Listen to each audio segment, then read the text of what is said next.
ঝালমুড়ি দোকানগুলোতে কিভাবে করে ঝালমুড়ির পারফেক্ট মশলাটা তৈরি করে থাকে। আজ আমি আপনাদেরকে একদম সংক্ষেপে এই মশলাটা তৈরি করে দেখাবো। ফার্স্ট আমার এখানে 250 গ্রাম ছোলা ছিল, ছোলাগুলো 3 ঘন্টা ধরে ভিজিয়ে রেখেছিলাম। তারপরে ছোলাগুলো ভালো করে সিদ্ধ করে নিয়েছি। এখন একটা প্লেটের ভিতরে এখানে পেঁয়াজ নিয়ে নিলাম, তারপরে কাঁচামরিচ সাথে কিছু হলুদ সরিষা নিয়ে ভালো করে ব্লেন্ড করে নিবেন। এখন একটা বাটির ভিতরে ফার্স্টে 2 টেবিল চামচের মতো আদা রসুন পেস্ট দিয়ে দিলাম। তারপরে দিয়ে দিলাম মরিচের গুঁড়া। আমার এখানে 2 টেবিল চামচের মতো মরিচের গুঁড়া দিয়ে দিলাম। তারপরে দিয়ে দিলাম 1 টেবিল চামচের মতো হলুদের গুঁড়া। এখন দিয়ে দিলাম 1 টেবিল চামচের মতো জিরার গুঁড়া। তারপরে দিয়ে দিলাম 1 টেবিল চামচের মতো ধনিয়ার গুঁড়া।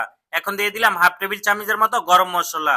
তারপরে স্বাদ অনুযায়ী লবণ দিয়ে দিলাম। এখন অল্প একটু পানি দিয়ে মশলাটা খুবই ভালো করে মিক্স করে নিব। দেখেন আমি কিভাবে করে মশলাটা পানি দিয়ে মিক্স করে নিয়েছি। এখন একটা কড়াইয়ের ভিতরে এখানে ফার্স্টে সয়াবিন তেল দিয়ে দিলাম, তারপরে দিয়ে দিচ্ছি সরিষা তেল। অবশ্যই তেলের পরিমাণটা আপনারা একটু বেশি দিবেন। তারপরে এখানে পেঁয়াজ কুচি দিয়ে দিলাম। এখন দিয়ে দিচ্ছি এলাচ, দারচিনি, তেজপাতা। আপনাদের পরিমাণ অনুযায়ী আপনারা দিয়ে দিবেন। তারপরে যে বাটিতে মশলাটা গুলে নিছি এখন দিয়ে দিলাম।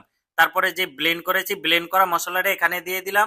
তারপরে মশলাটা অনেকক্ষণ ধরে কষায় নিব, কষাতে কষাতে একদম মাখা মাখা করে নিব। তারপরে এখানে ছোলাটা দিয়ে ভালো করে কষায় নিচ্ছি। আর এভাবে করে আপনারা অবশ্যই ঝালমুড়ি মশলাটা বাসায় তৈরি করে নেবেন একদম পারফেক্ট ভাবে।